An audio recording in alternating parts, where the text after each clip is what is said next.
अस्सलाम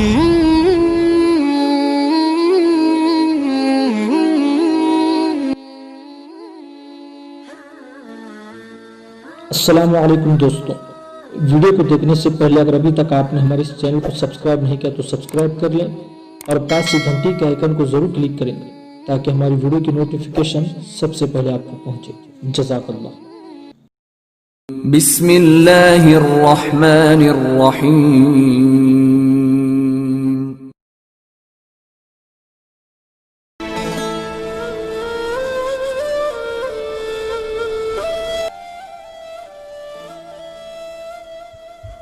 सुल्तान शहाबुद्दीन गौरी और Hindustan, episode number 22। Bhim दो फौरन अपनी जगह पर उठ खड़ा हुआ और राजकवल की तरफ देखते हुए कहने लगा, कुमार देवी को उठा ले जाने वाले दूर नहीं गए होंगे। मैं अभी उनके ताक़ुब में मुसलह जवान भेजता हूँ, साथ ही मैं तबीब को भी भेजता हूँ, रामदेव के जख्मों की मरहम पट्टी कर दे। इसके साथ ही भीम दो इंतहाई गुस्से और गजबनाकी की हालत में खेमे से निकल गया था। थोड़ी ही देर बाद भीम दो जब खेमे में लौटा, उस वक्त तक तबीब रामदेव के जख्मों की मरहम पट्टी करने के बाद जा चुका था। उदास और अफसुर्दा सा भीम दो वहां बैठ गया। फिर अपने बेटे रामदेव को मुखातब करके कहने लगा, बेटे, जो लोग तुम दोनों बहन भाई पर हमलावर हुए, क्या उनमें से तुमने किसी को पहचाना? वो कौन लोग थे? रामदेव कुछ सोचते हुए कहने लगा, पिताजी, वो अपने चेहरों पर ढाटे चढ़ाए हुए थे, इसी बिना पर मैं उन्हें पहचान नहीं सका कि वो कौन थे। रामदेव जब खामोश हुआ तब राजकवल दुख भरे अंदाज में कहने लगी, मेरा अंदाजा है कि ये काम ऐबा का है। उसने ही कुमार देवी को उठाकर अपने इंतकाम की तकमील करने की कोशिश की होगी। इतना बड़ा कदम ऐबा के सिवा कोई उठा भी नहीं सकता। राजकवल जब खामोश हुई तब रामदेव ने उसकी तरफ देखा, कहने लगा, माताजी, आपका अंदाजा दुरुस्त नहीं है। ताहम हम पर हमलावर होने वाले कुमार देवी को उठा ले जाने वाले मकामी लोग थे। उनके लिबास हिंदुआना थे, मुसलमानों जैसे नहीं थे, और फिर उनके सर नंगे थे। मुसलमान उमूमन सरों पर अमामा रखते हैं, उनके नंगे सर भी बताते हैं कि वो हिंदू थे। माताजी, मेरा अंदाजा है कि काम ऐबा का नहीं ऐबा इतना घटिया काम कर सकता है, इसलिए कि अगर ऐबा कुमार देवी को हासिल ही करना चाहता था तो फिर उसे नहरवाला से भागने की क्या जरूरत थी? मेरा तो अंदाजा यह है कि उसे कुमार देवी में कोई दिलचस्पी ही नहीं थी। जिस वक्त उषा देवी के त्योहार में उसे तेजजनी और तीरंदाजी का मुकाबला कुमार देवी से जीता था, तो हमने उसे कह दिया था कि हम हर सूरत में उसे अपने साथ लेकर जाएंगे। मेरा अंदाजा है कि वो इसी बिना पर हमारे साथ हो लिया होगा कि कहीं हम उसके साथ जबरदस्ती ना करें। इसका ख्याल होगा कि चंद दिन नहरवाला में रहेगा, फिर मौका पाकर भाग जाएगा। इससे ज्यादा ना उसका कोई इरादा था और न ही उसके और कोई मकासद थे। पिताजी, आप ये भी जानते हैं कि ऐबा को हमने कुमार देवी से मंसूब कर दिया था। कुमार देवी भी उसे बेइंतहा अंदाज में चाहने लगी थी। उसकी चाहत के बावजूद वो हमारे वहां से भाग निकला। इसका यहाँ से भागना इस बात की गमाजी करता है कि उसकी राजकुमारी कुमार देवी में कोई दिलचस्पी नहीं थी। पिताजी, मेरी बहन को उठाने वाले ऐबा के अलावा कुछ और लोग हैं और उनका हर सूरत में हमें सुराग लगाना होगा, वरना वो उसे नुकसान पहुंचाएंगे, दागदार कर देंगे। इससे आगे रामदेव कुछ ना कह सका, इसलिए कि राजकवल ने तड़प कर उसके मुंह पर हाथ रख दिया था। फिर तीनों उस कमरे में बैठकर इंतजार करने लगे थे। जैसे तैसे करके वो रात उन तीनों ने काटी थी। पूरी रात इस्तिराबी हालत में जागते रहे थे। राजकवल आहें भरती रही थी। अगले रोज का सूरज जब काफी चढ़ आया तो मुसलिह जवान लौट कर आए, जिन्हें भीमदेव ने राजकुमारी कुमार देवी को तलाश करने के लिए भेजा था। उनकी आमद पर भीमदेव, राजकवल और रामदेव तीनों खेमे से बाहर निकल आए थे। उन्हें उम्मीद थी कि शायद वो कोई मुफीद मालूमात हासिल करने में कामयाब हो गए होंगे, लेकिन भीमदेव जब उनके सामने आया और उनसे कुमार देवी से मुतालिक इस्तिफसार किया, तब उन जवानों का जो सरदार था वो भीमदेव को ताज़ीम देते हुए कहने लगा, मालिक, हमने कुमार देवी को बड़ा तलाश किया। रात के वक्त मशगले जलाकर हम शाहिरा पर आगे बढ़ते रहे। जो शाहिरा यहाँ से हमारे शहर नहरवाला की तरफ जाती है। कुमार देवी को उठाने वालों ने कुछ दूर तक उस शाहिरा पर ही सफर किया। उसके बाद जहाँ एक चरवाहा आता है, वहां से एक शाहिरा मुल्तान की तरफ जाती है। वहां उन्होंने अपना रुख बदला। नहरवाला की तरफ जाने के बजाय उन्होंने मुल्तान का रुख कर लिया था। उनके घोड़ों की सिम्मों के निशानात पर भी हम आगे बढ़ते रहे। रास्ते में हमें सूरज भी तुलू हो गया। इस तरह हमारा काम आसान हो गया। रात के वक्त हमारी आगे बढ़ने की रफ्तार कम थी, इसलिए कि मशगलों की रोशनी में हमें घोड़ों की सिमों का खोज लगाना पड़ता था। दिन के वक्त हम बड़ी तेजी से आगे बढ़े। हम खुश थे कि घोड़ों के उन सिमों के पीछे पीछे हम उस जगह पहुंचने में कामयाब हो जाएंगे जहां कुमार देवी को उठाने वाले उसे लेकर गए हैं। लेकिन हमारी बदकिस्मती के उस शहरा पर थोड़ा मजीद आगे जाने के बाद भागने वालों के घोड़ों के निशान यकसीर ही खत्म हो गए थे।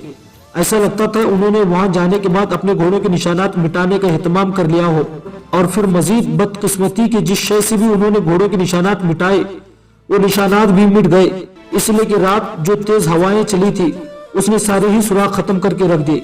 इसी बिना पर हम आपके पास लौट आए हैं। भीमदेव के कहने पर जवान वहां से हट गए थे। उसके जाने के बाद बड़े दुख और गम में भीमदेव कहने लगा, ये जो भागने वालों के घोड़ों के निशानात मुल्तान की तरफ गए हैं, इससे मुझे शक पड़ता है कि कुमार देवी को ऐबा ही लेकर गया है। अब मैं भगवान से ये भी दुआ मांगता हूँ कि कुमार देवी को यहाँ से उठाकर ऐबा ले गया हो, इसलिए कि मैं जानता हूँ उसे नुकसान नहीं पहुंचाएगा, उसकी इज्जत उसकी आबरू की हिफाजत भी करेगा। इसके अलावा अगर कोई मेरी बेटी को उठाकर ले गया है तो उसके लिए इंतहा दर्जे का नुकसानदेह साबित होगा। इसके बाद भीमदेव ने अपने कुछ सरगर्दा आदमियों को बुलवाया और वहां से कूच करने का हुक्म दिया। थोड़ी देर बाद सारी खीमगाह उखाड़ ली गई और अपने मुहाफिज दस्तों के साथ भीमदेव राजकवल और रामदेव ओस से नहर वाला की तरफ चले गए थे। राजकुमारी कुमार देवी की आंखों से जब पट्टी खुली तो एक इंतहा आरस्ता कमरे में थी और उस वक्त उसके सामने देवदास, संग्राम और उन दोनों के साथ एक बूढ़ा खड़े थे। एक बूढ़ा खड़ा था। देवदास को वहां देखते ही राजकुमारी का चेहरा गुस्से से सुर्ख हो गया था। ताहम हालात को देखते हुए उसने जब्त किया। कुछ देर परेशानी में इधर उधर देखती रही, फिर देवदास की तरफ देखते हुए कहने लगी, इसका मतलब तुमने मुझे ओशा के त्योहार से क्यों उठाया? क्यों मेरे भाई को जख्मी करके तुमने वहां फेंक दिया? मुझे यहाँ लाने से तुम्हारा क्या मकसद है? देवदास ने गौर से कुमार देवी की तरफ देखा, फिर कहने लगा, राजकुमारी, मैं झूठ नहीं बोलूंगा, मैं ही तुम्हें लेकर आया हूँ। मेरे साथ ये संग्राम है, ये मेरा मामूजाद है। इस काम में इसने भी मेरी मदद की है। तुम्हें यहाँ लाने का एक ही मकसद था, मैं तुम्हें नुकसान पहुंचाऊंगा। यहाँ तुम्हारी इज्जत और तुम्हारी अफत भी महफूज रहेगी, लेकिन मेरा एक ही मुतालबा है कि तुम्हें मुझसे शादी करना होगी। देवदास के खामोश होने पर उसकी तरफ घूरते हुए कुमार देवी कहने लगी, अगर मैं तुमसे ब्याह करने से इनकार कर दूं तब? देवदास ने इसके इस जवाब का बुरा माना। कहने लगा, अगर तुम मुझसे शादी नहीं करोगी तो यूं जानो सारी उम्र यही रहूंगी, एक कैदी की हैसियत से इस कमरे में बंद रहूंगी। ताहम मैं तुम्हें ये अहद और वचन देता हूँ कि जब तक तुम यहाँ रहोगी तुम्हारी इज्जत, तुम्हारी आबरू महफूज रहेगी, ना ही तुम्हें कोई जानी नुकसान पहुंचाया जाएगा। मेरा बस एक ही मकसद है कि तुम मुझसे शादी करने पर रजामंद हो जाओ। ये हवेली मेरे मामू की है और तुम इसकी दूसरी मंजिल पर हो। इसके बाद देवदास रुका, फिर मजीद कुमार देवी को मुखातब करके कहने लगा, इस कमरे में तुम्हारी जरूरत का सारा सामान मौजूद है। तुम्हें अगवा करने से पहले कमरा खास तौर पर तुम्हारे ही लिए तैयार किया गया था। वो सामने जो लकड़ी की अलमारी है उसमें तुम्हारे लिए किस्म किस्म के रंगीन रंगीन कीमती मलबूजात है, जो चाहो उसमें से निकाल कर पहनो। ये बूढ़ा शख्स जो सामने खड़ा है इसका नाम रामदास है, ये तुम्हारी खिदमत पर रहेगा। जो भी चीज चाहिए इसे बता देना। जिस कमरे में तुम इस वक्त बैठी हो इसका कोई दरवाजा नहीं। ये जो दरवाजा तुम बाईं तरफ देख रही हो ये दूसरे कमरे की तरफ खुलता है। दोनों कमरे तुम्हारे तसर्रुफ में रहेंगे। साथ वाले कमरे का एक दरवाजा बाहर खुलता है जिसे बाहर से जंजीर लगी रहेगी। तुम अभी थकी हारी हो, आराम करो, खूब सोचो, मैंने जो तुम्हें पेशकश की है उस पर गौर करो, उसके बाद मुझे जवाब देना। जब कभी भी तुम्हें किसी चीज की जरूरत हो तो दूसरे कमरे का दरवाजा अंदर से खटखटाना। रामदास आएगा और जो चीज तुम मंगवाओगी तुम्हें मुहैया करेगा। एक और बात याद रखना, यहाँ से भागने की कोशिश नहीं करना, इसलिए कि इस हवेली से निकलने के ज्यादा दरवाजे नहीं है। बाहर निकलने का एक ही दरवाजा है, उसे भी तुम चोर दरवाजा कह सकती हो, और वहां भी कड़ा पहरा है। अगर तुमने यहाँ से भागने की कोशिश की तो फिर यूं जानो अपनी जान से हाथ धो बैठोगी। मैं और मेरा मामूजाद अब जाते हैं। किसी चीज की जरूरत हुआ करे तो रामदास को बता देना। चंद दिन का वक्फा डालकर मैं तुम्हारे पास फिर आऊंगा। इतनी देर तक तुम गौर और फिक्र कर लो, फिर मुझे कोई जवाब देना। इसके साथ ही देवदास और संग्राम वहां से चले गए थे। इस मौके पर राजकुमारी कुमार देवी ने रामदास से कुछ मजीद मालूमात हासिल करना चाहिए। मसलन इस जगह का महल वक़ू वो इमारत कहाँ है जहाँ उसे बंद रखा गया है, लेकिन शायद रामदास को पहले ही से तंबीह कर दी गई थी। उसने जुबान बंद रखी, कुमार देवी को कुछ ना बताया। थोड़ी देर तक उसके पास खड़े रहने के बाद वो भी वहां से चला गया था। इस तरह दिन तेजी से गुजरने लगे थे और कुमार देवी बेचारी उन कब्रों के अंदर एक असीर और कैदी की हैसियत से दिन गुजारने लगी थी। एक रोज कुमार देवी उस कमरे में अपनी नशिस्त पर बैठी गहरी सोचों में गर्क थी कि साथ वाले कमरे का दरवाजा खुला और जिस कमरे में बैठी हुई थी उसमें देवदास और बूढ़ा रामदास दाखिल हुए थे। उन दोनों को देखते ही कुमार देवी अपनी जगह से उठ खड़ी हुई। देवदास मुस्कुराते हुए कहने लगा, कुमार देवी, राजकुमारी, जब हम आए तो तुम्हें उठने की जरूरत नहीं है। मेरे ख्याल में तुम्हें सोचने फिक्र करने के लिए काफी दिन मिल गए हैं। आज मैंने सोचा कि तुमसे पूछूं कि तुमने क्या फैसला किया है। देवदास यहाँ तक कहने के बाद रुका, कुछ सोचा, फिर दोबारा राजकुमारी कुमार देवी को मुखातब करते हुए कह रहा था, कुमार देवी, शादी तो तुमने कहीं ना कहीं करनी है।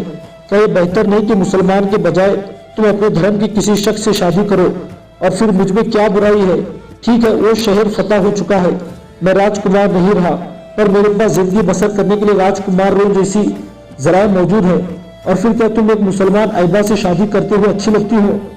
देवदास जब खामोश हुआ तब तक अंदाज में कुमार देवी कहने लगी, किसने तुम्हें कहा कि मैं ऐबा नाम के उस मुसलमान से शादी कर रही हूँ? हैरत से उसकी तरफ देखते हुए देवदास कहने लगा, इससे तुम्हारी सगाई तो तय हो चुकी थी, ये सगाई वगाई सब खत्म हो गई। गुस्से का इजहार करते हुए कुमार देवी ने जवाब दे दिया था। उसके बाद कुमार देवी ने ऐबा के वहां से भागने की तफसील मुख्तसर अंदाज में कह दी थी। राजकुमारी कुमार देवी से तफसील सुनकर देवदास के चेहरे पर गहरी मुस्कुराहट बिखर गई थी। कुछ सोचा, फिर कुमार देवी को मुखातब करते हुए कह रहा था, कुमार देवी, अगर ऐबा के साथ तुम्हारी सगाई खत्म हो चुकी है और वो नहर वाला से भागकर कहीं जा चुका है, तो फिर तुम्हें मुझसे शादी करने पर क्या इतराज है? देवदास के सवाल पर कुछ देर तक राजकुमारी कुमार देवी घूरने के अंदाज में उसकी तरफ देखती रही, फिर बड़ी नापसंदगी का इजहार करते हुए कह रही थी, तुमने मुझे हासिल करने का एक इंतहाई नामाकुल तरीका इख्तियार किया है। तुमने मुझे अगवा किया, मेरे भाई को बुरी तरह जख्मी किया और वहां उसे फेंक आए। ऐसी हालत में तुम मेरे बाप के पास जाते तो यकीनन तुम्हारे सख्त बल्कि सख्त तरीन सजा तजवीज करता। इसलिए बेहतर यह है कि मेरे वापस जाने का एहतमाम करो। किसी न किसी रोज मेरे बाप को खबर हो जाएगी कि मुझे अगवा करने वाले तुम हो और यहाँ तुमने मुझे असीर बनाकर रखा है। देवदास बड़ी ढाटाई से कुमार देवी की तरफ देखते हुए कहने लगा, कुमार देवी, वापसी का ख्याल तो अब जहन से निकाल दो। तुम्हारे पास अब दो ही रास्ते हैं, या तो मुझसे शादी करो या सारी उम्र इस असीरी में गुजार दो। राजकुमारी कुमार देवी कुछ देर खामोश रहकर सोचती रही, फिर देवदास को मुखातब किया, तुम्हारा कहना दुरुस्त है कि शादी तो मुझे करना ही है। किसी न किसी को तो अपने जीवन का साथी बनाना ही है, लेकिन तुम्हारे साथ शादी करने के लिए मुझे एक शर्त है। देवदास खुशी से चौंक उठा था। कैसी शर्त? कुमार देवी के चेहरे पर सख्ती और गुस्से फैल गया था। फिर भारी आवाज में कहने लगी, जिस दिन तुम ऐबा का सर काट कर मेरे पास लाओगे उसी दिन मैं तुमसे शादी कर लूंगी। बोलो क्या कहते हो? देवदास की खुशी की कोई इंतहा ना थी, अपनी जगह पर उछल पड़ा, कहने लगा, मुझे मंजूर है। इसके साथ वो भागता हुआ बाहर निकल गया था। देवदास तकरीबन भागता हुआ जब उस इमारत के दूसरे हिस्से में गया तो वहां भागते भागते संग्राम से टकरा गया। इस पर संग्राम ताज्जुब और हैरत से उसकी तरफ देखते हुए कहने लगा, देवदास, मेरे भाई, क्या हो गया तुम्हें? यूं भागते हुए क्यों आ रहे हो?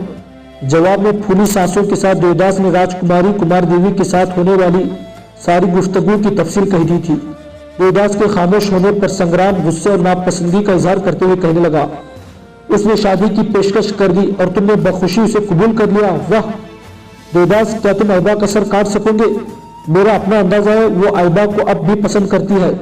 उसने ऐबा का सर काट कर लाने की जो पेशकश की है वो इस बिना पर की है कि अगर तुम ऐबा से टकराओगे तो ऐबा का सर काटना तुम्हारे बस का रोग नहीं, लिहाजा ऐबा तुम्हारे सर काट देगा। इस तरह राजकुमारी की जान तुमसे छूट जाएगी। यहाँ तक कहने के बाद संग्राम थोड़ी देर के लिए रुका, फिर अपनी बात को आगे बढ़ाते हुए वो दोबारा अपने मामूजात देवदास को मुखातब करते हुए कह रहा था, देवदास, हिमाकत की बातों पर एतबार ना करो। ये शर्त लगाकर कुमार देवी तुम्हारा खात्मा करना चाहती है। जरा ठंडे दिमाग से सोचो। जिस तरह तुमने ऐबा से मुतालिक मुझे तफसील बताई थी اس کے مطابق وہ اپنے بچپن ہی میں لاجواب تیزن اور بے مثال تیر انداز تھا، اب تو جوان ہو کر وہ آندھی اور طوفانوں کی شکل اختیار کر چکا ہوگا۔ کیا تیز زنی میں تم اس کا مقابلہ کر سکو گے؟ کیا تم یہاں سے اکیلے اپنے مسلح جوانوں کو لے کر غزنی جا کر اس کا خاتمہ کرو گے؟ کیا وہاں سے زندہ لوٹ سکو گے؟ چلو اگر کسی اور مہم کے سلسلے میں ایبا اگر یہاں آ جاتا ہے، جس طرح پہلے وہ سلطان شہاب الدین غوری کے لشکر میں رہ کر ترائن کی جنگ میں حصہ لے چکا ہے، اس طرح اگر وہ دوبارہ آتا ہے تو کیا تم مسلمانوں کے لشکر میں داخل ہو کر ایبا کا سر کاٹ کر راجکماری کمار دیوی کی شرط پوری کر سکتے ہو؟ دیوداس کے سارے ولولے، سارے جوش، ساری خوشی اور سارے احساس اطمینان جاتا رہا۔ بڑی بے بسی سے سنگرام کی طرف دیکھتے ہوئے کہنے لگا، بھائی تم نے بڑی بھیانک تصویر کھینچ دی ہے، اب تم ہی بتا مجھے کیا کرنا چاہیے؟ سنگرام مسکرایا، اس کا شانہ تھپتھپایا اور کہنے لگا، دیوداس خاموش رہو، اس موضوع پر بعد میں سوچیں گے، ایبا کا سر کاٹنے سے متعلق سوچنا بھی مت، یہ خیال بھی اپنے ذہن میں نہ لانا، ورنہ اپنی جان سے ہاتھ دھو بیٹھیں گے۔ میں تمہیں یہ بھی بتا دوں، اس شرط کا بھول کر کسی سے ذکر بھی مت کرنا، اگر یہ بات ایبا تک پہنچ گئی تو یاد رکھنا بڑا طوفان کھڑا ہوگا، ہو سکتا ہے اپنے تحفظ کے لیے وہ پہلے ہی حرکت میں آئے اور تمہاری گردن کاٹ کر رکھ دے۔ سنگرام کے ان الفاظ پر خوف و دہشت سے دیوداس کپ کپا اٹھا تھا، کچھ کہنا چاہتا تھا کہ سنگرام نے پھر اس کا شانہ تھپتھپایا اور کہنے لگا، اب لعنت بھیجے ان باتوں پر، آؤ گھڑ دوڑ کا وقت ہو گیا ہے، گھڑ دوڑ کے لیے جاتے ہیں۔ اس کے ساتھ ہی دونوں استقبال کا رخ کر رہے تھے۔ سلطان شہاب الدین غوری دریائے سرسوتی کے کنارے ترائن کے میدانوں میں ہزیمت اٹھانے کے بعد بڑا برہم اور انتہائی غصے کی حالت میں غزنی چلا گیا تھا۔ وہاں اس نے وقت ضائع نہیں کیا، دن رات ایک کر کے نہ صرف اپنے لشکر کو استوار کرنا شروع کیا بلکہ لشکریوں کی تربیت کا بھی کام شروع کر دیا تھا۔ کہتے کہ اپنی شکست کے بدلہ لینے کے لیے سلطان نے اپنی صحت کو نظر انداز کر دیا تھا۔ صرف ایک سال کی قلیل عرصے میں ہی سلطان شہاب الدین نے خاصا بڑا لشکر تیار کر لیا تھا۔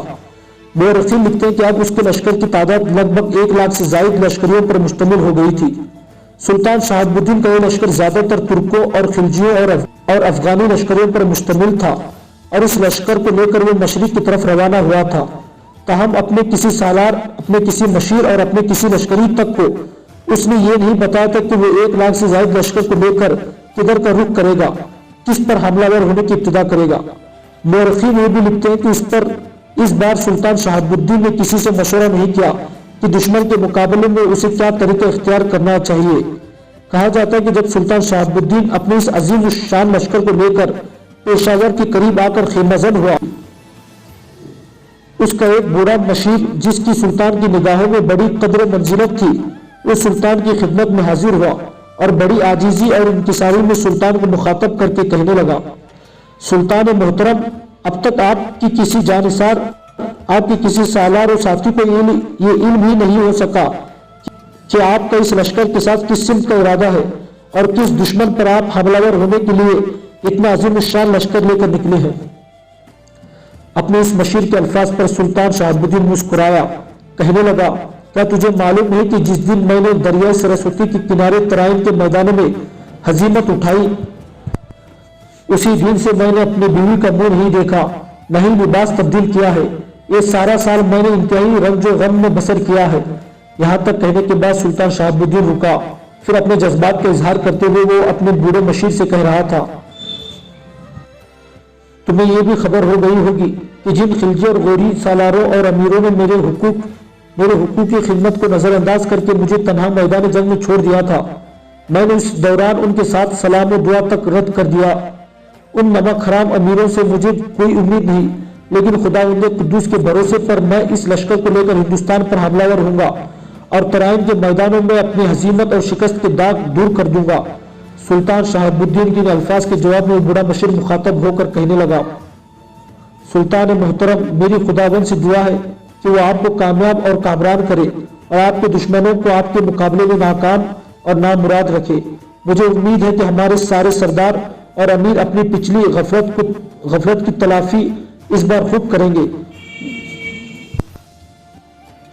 مجھے یہ بھی امید ہے کہ لشکر کے سارے سالار اور سردار ترائن کی پچھلی جنگ کے اپنے دامن سے بزدلی کے دھبے اپنے خون سے دھو کر ہمیشہ کے لیے اپنا نیک نام دنیا میں چھوڑنے کا اہتمام کریں گے۔ یہاں تک کہنے کے بعد وہ بوڑھا مشیر رکا फिर अपने मतलूब की तरफ आते हुए कहने लगा, सुल्तान मोहतरम, आपकी इस कदीम नमकखोर की ये भी दरख्वास्त है कि आप अपने सारे सालार और अमीरों का कसूर माफ कर दें और उन्हें शर्फ या रब्बी अता करें याबी अता करें।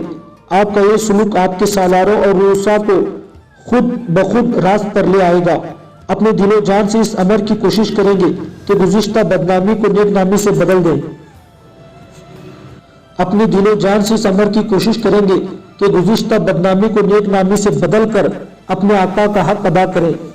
मौरखीन लिखते हैं कि शहाबुद्दीन गौरी को अपने इस बूढ़े मशीर की बात बहुत अच्छी लगी और उसने उसी वक्त पेशावर के नवाह में दरबार आम मुनक्किद किया और अपने उन सालारों और अमीरों को जिन्होंने वो तराइन की पिछली जंग में शिकस्त का जिम्मेदार करार देता था, उन्हें एक तरह से माफ किया।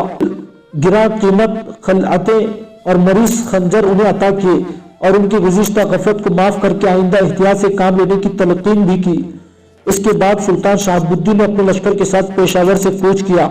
मंजिल पर मंजिल मारता हुआ सुल्तान शहाबुद्दीन अपने लश्कर के साथ आगे बढ़ता रहा, यहाँ तक कि मुल्तान पहुंचा। मुल्तान पहुंचकर सुल्तान शहाबुद्दीन गौरी ने अपने उन सालारों और अमीरों की मर्तबों में मजीद इजाफा किया जिन्होंने उसकी गैर मौजूदगी में खैर खाही और नमक हलाली का दामन न छोड़ा था और जंग में उनकी कारकर्दगी पसंदीदा रही थी। मुल्तान में अपने लश्कर के साथ चंद दिन क़याम करने के बाद सुल्तान शहाबुद्दीन ने वहां से फिर कूच किया। अब उसका रुख लाहौर शहर की तरफ था। लाहौर पहुंचकर सुल्तान शहाबुद्दीन ने अपने लश्कर के साथ शहर के नवाह में पड़ाव किया। दूसरी तरफ हिंदुस्तान के सारे राजा सुल्तान शहाबुद्दीन के अपने लश्कर के साथ इस तरह नक्ल हरकत पर भी गहरी निगाह रखे हुए थे। लाहौर में पड़ाव करने के बाद सुल्तान शहाबुद्दीन गौरी ने अपने एक अमीर को, जिसका नाम रुकनुद्दीन हमजा था, सफीर बनाकर अजमेर के राजा पृथ्वीराज की तरफ रवाना किया। रुकनुद्दीन हमजा की ये सिफत थी कि मकामी जुबानों के अलावा मकामी तहजीब और हिंदुओं और आराइयों की दीन धर्म से भी खूब वाकिफियत रखता था। रुकनुद्दीन हमजा को जब अजमेर के राजा पृथ्वीराज के सामने पेश किया गया तो रुकनुद्दीन ने उसे सुल्तान शहाबुद्दीन गौरी के हुक्म के मुताबिक इस्लाम कबूल करने की तरगीब दी। दूसरी सूरत उसके सामने ये पेश की गई कि तिला की इताअत कबूल कर ले और सुल्तान शहाबुद्दीन को खिरात और जजिया देना कबूल कर ले।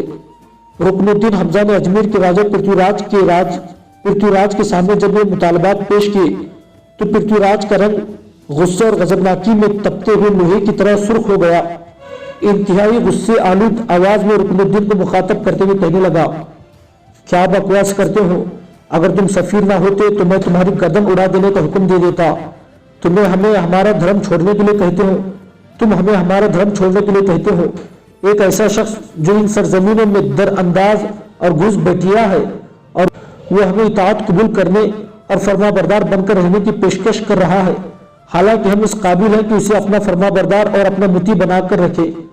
पृथ्वीराज जब खामोश हुआ तब रुकनुद्दीन हमजा भी किसी कदर सख्त लहजे में उसे मुखातब करके कहने लगा, राजा, तुम हमें और हमारे सुल्तान को दरअंदाज और घुस बैठिया कह रहे हो। राजा, तुम हमें और हमारे सुल्तान को दरअंदाज और घुस बैठिया कहकर अपनी तौहीन कर रहे हो। इस तरह तुम हमें इल्जाम नहीं दे रहे, अपने आप को, अपनी कौम को इल्जाम दे रहे हो। इन अल्फाज के जवाब में पृथ्वीराज ने खा जाने वाले अंदाज में रुकनुद्दीन की तरफ देखा। कहने लगा, खुलकर कहो, क्या कहना चाहते हो? हम तुम्हें और तुम्हारे सुल्तान को फिर दरअंदाज और घुस बैठिया कहते हैं। ऐसा कहने से हमें क्या फर्क पड़ता है? रुकनुद्दीन ने भी जुर्रतमंदी और दिलेरी का मुजाहरा करते हुए कहना शुरू किया, राजा, तुम्हारे इन दो अल्फाज से हमारी जात पर नहीं, तुम्हारे और तुम्हारी पूरी कौम पर भी हरफे गिरी आती है। इसलिए कि इन सरजमीनों में अगर हम दरअंदाज और घुस बैठिए हैं तो तुम इन पूरी सरजमीनों में अपनी कौम के साथ दरअंदाज और घुस बैठिए हो। राजा, मैं तुमसे कहूंगा कि अब ये अल्फाज इस्तेमाल ना करना, इसलिए कि ऐसे अल्फाज इस्तेमाल करके तुम अपने और अपने कौम की तौहीन कर रहे हो। अजमेर का राजा पृथ्वीराज फिर आग बगोला सा होकर बोल उठा, हम यहाँ कैसे दरअंदाज और घुस बैठिए हैं? ये वतन, ये सरजमीन, हम यहाँ के मालिक हैं। रुकनुद्दीन के चेहरे पर हल्की सी मुस्कुराहट नमूदार हुई। बड़े गौर से पृथ्वीराज की तरफ देखते हुए कहने लगा, राजा, क्या तुम इस बात को तस्लीम करते हो कि तुम और तुम्हारी ये कौम आर्या है? पृथ्वीराज की छाती तन गई। पहले जैसे लहजे में कहने लगा, बेशक हम आर्या है और हमें अपने आर्या होने पर फख्र है और ये जमीन आर्या वरत है और हम इसके मालिक हैं। रुकनुद्दीन के चेहरे पर मानाखेज मुस्कुराहट नमूदार हुई। फिर पृथ्वीराज की तरफ देखते हुए कहने लगा, राजा, इस बात को तुम तस्लीम कर चुके हो कि तुम आर्या हो। अब जो कुछ मैं कहना चाहता हूँ या कहने लगा हूँ उसे जरा गौर, तहम्मुल और सब्र से सुनना। मैं थोड़ी सी तफसील कहूंगा, इसके बाद राजा तुम जो कुछ कहोगे वो मैं चुपचाप खड़ा होकर सुनूंगा। राजा, अगर तुम लोग आर्या हो तो फिर आर्या बाशिंदे कुछ कबल मसीह बेहतर चरागाहों की तलाश में पामीर से चलकर जुनूब की तरफ गए। वहां वो दो हिस्सों में तकसीम हो गए। एक हिस्से ने बुखारा और समरकंद में आबाद होना पसंद किया, लेकिन वहां के हालात साजगार मालूम न हुए तो ईरान की तरफ बढ़े। ईरान की तरफ बढ़ने वाले उन्हें आर्याओं का एक गिरोह ईरान के शुमाली इलाके मिदिया में दाखिल हुआ। एक हिस्से ने बुखारा और समरकंद में आबाद होना पसंद किया, लेकिन वहां के हालात साजगार मालूम न हुए तो ईरान की तरफ बढ़े। ईरान की तरफ बढ़ने वाले इन्हीं आराइयों का एक गिरोह ईरान के शुमाली इलाके मीडिया में दाखिल हुआ। दूसरा गिरोह मशरिकी ईरान की तरफ आया, फिर जुनूब की तरफ बढ़ा और जुनूबी ईरान के इलाके पारस में आबाद हो गया। इस तरह मीडिया और पारस के कदीम बाशिंदे इन नववारिद आर्याइयों के हाथों मारे गए, इसलिए कि इन नववारिद आराइयों ने उन पर हमलावर होकर उनका खात्मा करना शुरू कर दिया था। और ईरान की कदीम सरजमीन के बाशिंदे जो इनसे बचे रहे वो पहाड़ों में कहीं इधर उधर मुंतशिर हो गए। बाज ऐसे भी थे जिन्होंने हमलावरों की गुलामी कबूल कर ली। आराइया कबाइल शुरू में रेवड़ चराते थे, रफ्ता रफ्ता खेती बाड़ी भी करने लगे, लेकिन उन्हें यहाँ चैन नसीब ना हुआ। उनके पड़ोस में आशोरी आबाद थे और एक कुदरती शाहरा मेसोपोटामिया से निकलकर जागरोस की कोहिस्तानी सिलसिले से होते हुए मीडिया तक पहुंचती है। इसी रास्ते से आराइया आए दिन आशोरियों पर हमला करते रहते थे। उन्हें मजबूरन अपनी सलामती के खातिर आराइयों का बाजगुजार होकर रहना पड़ता था। राजा, आराइयों के दूसरे गिरोह ने हिंदुस्तान की सरजमीन का रुख किया। जिस तरह ईरान में आराइयों ने दाखिल होकर ईरान के कदीम बाशिंदों का कत्लेआम किया, इसी तरह हिंदुस्तान में दाखिल होकर आराइयों ने अपने कदम जमाते हुए हिंदुस्तान के कदीम बाशिंदों यानी दरावड़ों का कत्लेआम शुरू किया। दरावड़ अमन पसंद बाशिंदे थे, तरक्की याफ्ता भी थे। आराइयों की पुजारियों ने आराइयों के लिए नगमे लिख कर और नए नए कवानीन बनाकर उन्हें दरावड़ों के खिलाफ भड़काया। आराइया चूंकि गोरे रंग के थे, हिंदुस्तान के असल और कदीम बाशिंदे काले रंग के थे, लिहाजा गोरी चमड़ी वाले आराइयों को उनके मजहबी पुजारियों ने इजाजत दी कि वो दरावड़ियों का कत्लेआम करे।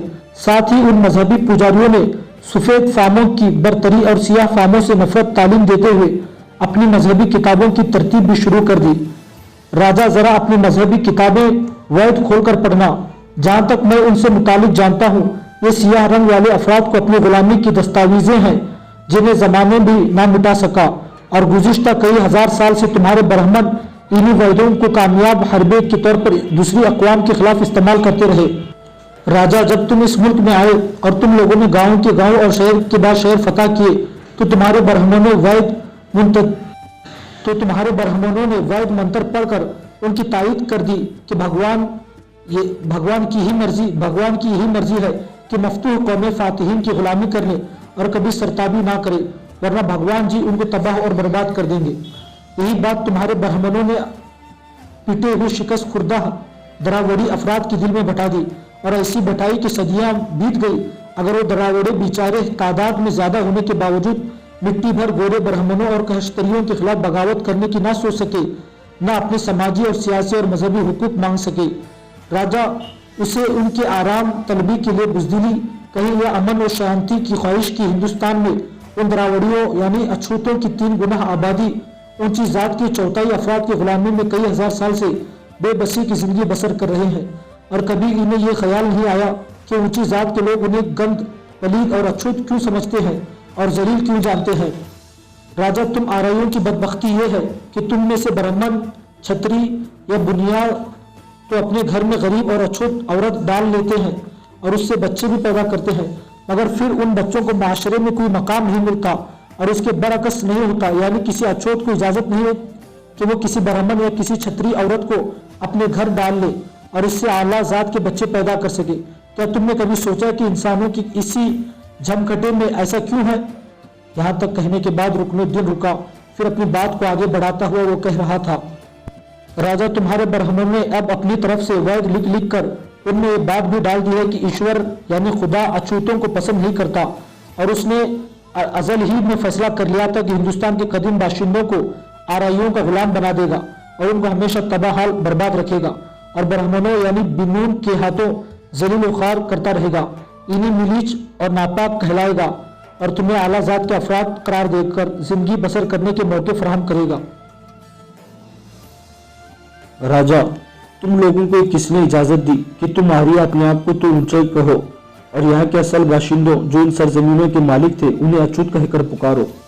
राजा, कभी तुमने अपने दिल पर हाथ रखकर सोचा है कि कब तक हिंदुस्तान के असल बाशिंदे आराइयों की ब्राह्मणी अकलियत के गुलाम बने रहेंगे और अपनी जिल्लत और मिस्कीनत को महसूस भी नहीं करेंगे? तुम लोगों ने उन्हें अपना दास, चोर और डाकू कहना शुरू कर दिया, हालांकि तुम आर्या खुद चोर और डाकू और लुटेरे बनकर इन सरजमीनों पर आए और यहाँ कब्जा कर लिया। यहाँ के दरावड़ियों की दौलत व सूरत देखकर तुम आराइयों की आंखें खैर हो गई। यहाँ तक थोड़ी देर तक रुकने के बाद रुकनुद्दीन फिर कह रहा था, राजा, जो कुछ मैंने कहा है वो तुम्हारी समझ में आ गया होगा। हिंदुस्तान के असल बाशिंदे व मालिक और वारिस दरावड़ थे, जिनमें अक्सर को तुम लोगों ने मौत के घाट उतार दिया, बाकी को जुनूब की तरफ धकेल दिया। हालांकि तुम आराइयों का इस सरजमीन से कोई ताल्लुक नहीं था, तुम यामीर के रहने वाले थे। अगर तुम पामीर से निकलकर हिंदुस्तान में आ घुसे हो तो क्या तुम दरअंदाज और घुस बेटिए नहीं हो? राजा, कोई कौम 500 साल पहले किसी मुल्क में दाखिल हुई हो या 500 साल बाद, अगर बाद में आने वालों पर दरअंदाजी और घुस बेटी की मोहर लगे तो याद रखना राजा, जो इससे पहले इस सरजमीन में दाखिल हुए होंगे, दरअंदाज और घुस बेटे की मोहर उनकी पीठ पर भी लगी होगी। लिहाजा अगर तुम हमें दरअंदाज और घुस बेटे कहते हो तो बादशाह, हमसे बढ़कर तुम लोग दरअंदाज और घुस बेटिए हो। हमने हिंदुस्तान में अपनी कत्लो गारतगिरी नहीं की जितनी तुमने कत्लो गारतगिरी की है।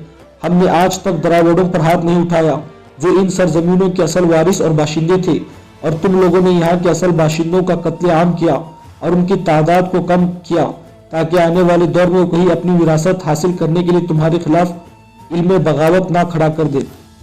राजा, तुम आराइयों ने यही तक बस न की बल्कि तुम लोगों ने दरावड़ियों की देवी देवताओं को भी बदनाम करके पामाल और पुस्त करने की कोशिश की। पहले तुम लोगों ने इन देवी देवताओं को अपना देवी देवता तस्लीम किया, इसके बाद उनमें आए कीड़े निकालने शुरू किए और उन्हें जलील और पुस्त बनाकर रख दिया। राजा, इसकी मिसाल दरावड़ियों की 3 देवी देवताओं की है जिसे वो देवी देवताओं की तसल्लुत कहते हैं। पहला शिवा, जिसे वो महादेवता यानी बड़ा देवता ख्याल करते हैं, रिस्क देने वाला, मखलूक को पैदा करने वाला, मौत देने वाला, उसी को ख्याल करते थे, यानी वो जुमला खुदाई कुदरत का मालिक था। दूसरी उसकी बीवी पार्वती, ये शिवा की बीवी थी और प्रजा की देखभाल करती थी। और तीसरा दोनों का बेटा किशन, इस दरावड़ अकल का देवता ख्याल करते थे। लेकिन तुम लोगों ने कुछ अरसा तो देवी देवताओं की पूजा पाठ की, उनका एहतराम किया। इसके बाद तुम लोगों ने उन देवी देवताओं को माना जरूर, लेकिन उनके हुकूक के अंदर तुम लोगों ने अपनी तरफ से तब्दीली कर दी। शिवाजी की इखलाकी और रजाकी हैसियत छीन कर तुमने अपने विष्णु देवता को दे दी और शिवाजी को मौत का देवता बनाकर घिनौना काम सुपुर्द कर दिया।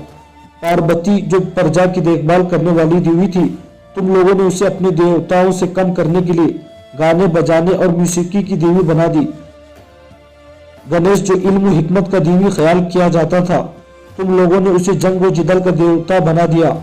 अगर तुम लोगों को दरावड़ियों से इतनी ही नफरत थी तो फिर उनकी देवी देवताओं को अपनाने की क्या जरूरत थी? क्या ऐसा करके तुम लोगों ने खुद अपने हाथों से अपने दीन धर्म की धज्जियां नहीं उड़ाई? राजा, तुम्हारे ब्राह्मण गोश्त नहीं खाते, गोश्त खाने वालों से नफरत करते हैं, मगर तुम्हारी मुकद्दस किताब वायद गोश्त खाने की तरगीब देती है। ब्राह्मणों ने अपनी ही किताब के अहकामात को छपाने के लिए ऐसे मंदिरों पर कब्जा जमाना शुरू कर दिया जहां कुर्बानियां होती थी। चुनांचे कलकत्ता की काली माई, जो उनकी बड़ी खूंखार देवी थी, उसके मंदिर में शुरू में गाय की कुर्बानी की जाती थी। वहां अब भी कुर्बानी होती है। ब्राह्मण का लिहाज करते हुए वहाँ गाय की बजाय अब भैंसे की कुर्बानी होती है और ये कुर्बानी ब्राह्मणों की निगरानी में होती है। हालांकि तुम्हारी मुकद्दस वेदों में गाय की कुर्बानी का जिक्र मौजूद है। राजा, दीन धर्म के मामले में मैं तुम्हारी एक और बेराह रवैयी इस तरह सामने आती है कि जब तुम आरैया जुनूब की तरफ गए और द्राविड़ों के मुकाबले में कोई खास कामयाबी ना हुई, नाकामी का मुंह देखना पड़ा। तुम लोगों ने उनके देवता शिवा, देवी पार्वती और उनके बेटे गणेश को भी देवता अपना लिया। और जब तुम बंगाल की तरफ गए और बंगाल को सियाह फाम रानी से बदतरीन शिकस्त हुई और उसने हमलावर होकर तुम पर मजालिम किए, बस तुम लोगों ने उसे भी अपनी देवी तस्लीम कर लिया। ताहम अपनी नफरत के इजहार के लिए गले में बच्चों की खोपड़ियां का हार, उसके कमर में हाथों का खकरा पहना दिया। यानी वो डायन थी, बच्चों को खा जाती थी। ताहम अब भी तुम हिंदू लोग उसे देवी तस्लीम करते हो और कलकत्ता जाने वाले उसे नमस्कार करने के जरूर जाते हैं, उसे नमस्कार करने जरूर जाते हैं और प्रसाद भी चढ़ाते हैं। रुकनुद्दीन हमजा जब खामोश हुआ तब बड़े गौर और किसी कदर नापसंदगी का इजहार करते हुए राजा पृथ्वीराज उसकी तरफ देखते हुए कहने लगा, मुसलमानों के कासिद, तू हमारे दीन धर्म की बात ना कर, इसलिए कि यह हमारा अपना धर्म है। इसमें हम तब्दीली करें या इजाफा करें, यह हमारा जाती मामला है। रही बात द्राविड़ों की, तुम कहते हो कि वो इन सरजमीनों के मालिक थे, हमने उनकी मिल्कियत और उनकी विरासत से उन्हें महरूम किया। तुम झूठ कहते हो, इसलिए कि द्राविड़ ना इन सरजमीनों के मालिक थे ना वारिस। तुमने अगर अपनी जिंदगी में किसी द्राविड़ को देखा हो तो अंदाजा लगाओ कि उनकी खद्दोखाल, उनकी सियाह रंगत, उड़े चेहरे, मजबूत जिस्म इस बात की शहादत देते हैं कि वो यहाँ के रहने वाले नहीं थे, वो अफ्रीका के रहने वाले थे और वहां से निकलकर यहाँ इन सरजमीनों में आकर आबाद हो गए। हमने अगर पामीर से उठकर इधर का रुख किया तो उन्हें जुनूब की तरफ धकेल दिया और खुद इनकी शुमाली सरजमीनों पर काबिज हो गए, तो हमने कौन सा जुर्म और पाप किया है। पृथ्वीराज जब खामोश हुआ तब मुस्कुराते हुए रुकनुद्दीन हमजा कहने लगा, राजा, तुमने भी खूब बात की। अगर दरावड़ भी इन सरजमीनों के मालिक नहीं थे तो वो दरअंदाज और घुसपैठिए थे। तुम भी इन सरजमीनों के मालिक नहीं हो, लिहाजा दरअंदाज हो। लिहाजा तुम्हारे बाद जब कोई इन सरजमीनों में दरअंदाज की हैसियत दाखिल होगा तो तुम्हें क्या हक बनता है कि तुम रोको, इसलिए कि जिस जुर्म से तुम उसे रोकना चाहोगे वो जुर्म तो पहले खुद तुम कर चुके हो।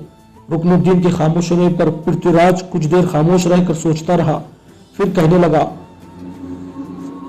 मेरे मुखबिरों ने इत्तला कर दी है कि तुम्हारा सुल्तान शहाबुद्दीन गौरी अपने लश्कर के साथ लाहौर पहुंच चुका है। अगर तुम ये समझते हो कि जिस तरह द्राविड़ इन सरजमीनों पर आए, जिस तरह हम इन सरजमीनों में दाखिल हुए, इस तरह तुम भी यहाँ वारिद होकर यहाँ कामयाब हो जाओगे, तो ये तुम्हारी भूल, तुम्हारी गलती है। हम तुम लोगों को मार मार कर यहाँ से ऐसे भगाएंगे कि दोबारा इन सरजमीनों का रुख करने की हिम्मत और जुर्रत नहीं करोगे। मेरी समझ में ये बात नहीं आ रही कि इससे पहले तराइन के दरमियान में हमने तुम लोगों को बदतरीन शिकस्त दे चुके हैं। शिकस्त उठाकर तुम लोग भाग भी गए, बल्कि तुम्हारा सुल्तान शहाबुद्दीन मेरे भाई गोविंद राय की तलवार से जख्मी भी हुआ और उसके बचने की कोई उम्मीद नहीं थी। जब वो तराइन के मैदानों में शिकस्त उठाकर भागा तो यही ख्याल करते थे कि वो गजनी पहुंचते पहुंचते रास्ते में दम तोड़ चुका होगा। लेकिन अगर वो जिंदा बच गया है और दोबारा तराइन के मैदानों को आबाद करना चाहता है तो उसके लिए हम तैयार हैं। इस बार हम उसे और उसके सारे लश्करियों को वापस नहीं जाने देंगे। तराइन के मैदानों में ही उसका सब कत्लेआम करेंगे। तराइन के मैदान में ही सबका कत्लेआम करेंगे ताकि फिर इन जैसे दरअंदाजी करने की किसी को हिम्मत और जुर्रत और जसारत ना हो। यहाँ तक कहने के बाद अजमेर का राजा पृथ्वीराज खामोश हो गया। उसके बाद फैसला कुन अंदाज में रुकनुद्दीन हमजा को मुखातब करके कहने लगा, अब इस मौजू पर मजीद मैं तुमसे कोई गुफ्तगू नहीं करना चाहता। वापिस अपने सुल्तान शहाबुद्दीन गोरी के पास जाओ जो इस वक्त लाहौर में क़याम किए हुए हैं, और मेरी तरफ से उसे पैगाम दो कि इसकी बेहतरी, उसकी भलाई, उसकी आफियत और खैरियत इसी में है कि जिन कदमों से वो लाहौर तक पहुंचा है वहीं से पलटे, वापिस अपने शहर गजनी की तरफ चला जाए। अगर वो ऐसा नहीं करेगा तो फिर उसे और उसके लश्करियों में से किसी को भी जिंदा सलामत वापिस अपने शहरों की तरफ जाना नसीब ना होगा। इस तरह रुकनुद्दीन हमजा अपने सुल्तान शहाबुद्दीन गौरी के कहने पर उसके सुल्तान का पैगाम देकर वापिस सुल्तान के पास पहुंच गया था। उसके बाद अजमेर के राजा पृथ्वीराज ने अपने काम की इब्तिदा की। उसने हिंदुस्तान के तमाम राजाओं को अपनी मदद के लिए खतूत लिखे। सभी राजाओं ने अजमेर के राजा पृथ्वीराज का साथ देने का अहद किया और खत मिलते ही अपने अपने लश्कर लेकर उसकी मदद के लिए चल पड़े और कुछ ही दिनों में तमाम हिंदुस्तान के राजा अजमेर के राजा पृथ्वीराज के गिर्द जमा हो गए। कहते हैं कि इस मौके पर अजमेर के नवाब में लगभग 3 लाख राजपूतों का एक लश्कर जमा हो गया था। हिंदुस्तान के सारे राजा 3 लाख की इस जर्रार लश्कर को लेकर निकले और पहले की तरह दरियाई सरस्वती के किनारे तराइन के मैदान का रुख किया। दूसरी तरफ इस बार सुल्तान शहाबुद्दीन गौरी भी खम ठोक करके तराइन के मैदान में दाखिल हुआ और हिंदुओं के लश्कर के बिल्कुल सामने उसने पड़ाव किया था। इस वक्त मौरखीन लिखते हैं कि अजमेर के पृथ्वीराज के साथ हिंदुस्तान के लगभग 150 राजा थे। जब सुल्तान शहाबुद्दीन गौरी उनके सामने तराइन के मैदानों में आकर खीमजन हुआ, तब सारे राजा पृथ्वीराज की सरदारी में एक जगह जमा हुए। अपने माथों पर सबसे पहले उन्होंने बहादुरी का टिकिया लगाया, फिर इंतहाई बहादुरी और जरूरतमंदी से काम लेने लगे और जंग के दौरान मुसलमानों को तबाह और बर्बाद करने की कसम खाई। इन सारे हिंदू राजाओं ने आपस में ये भी अहद किया कि जब तक मुसलमानों को बिल्कुल खत्म ना कर ले, अपनी तलवारें नियाम में ना रखेंगे और इस मैदान जंग में अपने अपने कमालात का ऐसा मुजाहरा करेंगे कि दुनिया में हमेशा हमेशा के लिए उनका नाम बाकी रहेगा। हिंदुस्तान के राजा चूंकि शहाबुद्दीन गौरी को एक बार शिकस्त दे चुके थे, इसलिए उनके हौसले बहुत बड़े हुए थे। सुल्तान शहाबुद्दीन गौरी के साथ जंग शुरू करने से पहले हिंदुस्तान के सारे राजाओं ने आपस में तय किया कि इब्तिदाई जंग से पहले मुसलमानों को सुल्तान शहाबुद्दीन को एक अहदनामा भेजा जाए और यह अहदनामा इसलिए आखिरी तंबी हो। इस हिदायतनामा में हिंदुस्तान के सारे राजाओं ने मिलकर एक खत की सूरत में शहाबुद्दीन को लिखा, जिसका मजमून कुछ इस तरह से था। हम हिंदू राजाओं के लश्कर की कैफियत तो तुम्हें मालूम हो गई होगी। हमारे साथ जिस कदर लश्कर है वो तुम्हें और तुम्हारे लश्कर को तबाह और बर्बाद करने के लिए काफी है। मामला यही तक खत्म नहीं होता, दिन ब दिन हमारे लश्कर की तादाद बढ़ रही है, इसलिए कि अभी तक मुख्तलिफ अतराफ और मुख्तलिफ राजाओं की तरफ से हमें कमक की सूरत में लश्कर मिल रहे हैं और हमारे लश्कर की तादाद रोज अफजा ज्यादा होती रही है। और जब हम अपने लश्कर के साथ तुम्हारे खिलाफ हरकत में आएंगे तो तुम्हारे लश्कर के कदमों से जमीन का सीना कांप जाएगा। अगर तुम्हें अपनी जान अजीज है तो अपने लश्करियों की गैरुबत पर रहम खाओ। हमने अपने देवताओं के सामने कसम खाई है कि अगर तुम हमारे साथ जंग करने के इरादे से बाज आकर वापसी का इरादा कर लोगे तो हम तुमसे किसी किस्म का तारुज ना करेंगे और तुम्हारा रास्ता ना रोकेंगे और हम तुम पर रहम खाकर तुम्हें वापस जाने की इजाजत देंगे। अगर तुमने हमसे टकराने का इरादा किया, हमसे जंग करने की कोशिश की, तो कल सुबह हम अपने 3000 हाथियों और बेशुमार लश्करों के साथ मैदान जंग को मैदान हश्र बना देंगे और इसके नतीजे में यकीनन तुम्हें शिकस्त खाकर जिल्लत और रुसवाई के साथ यहाँ से गजनी की तरफ भागना होगा।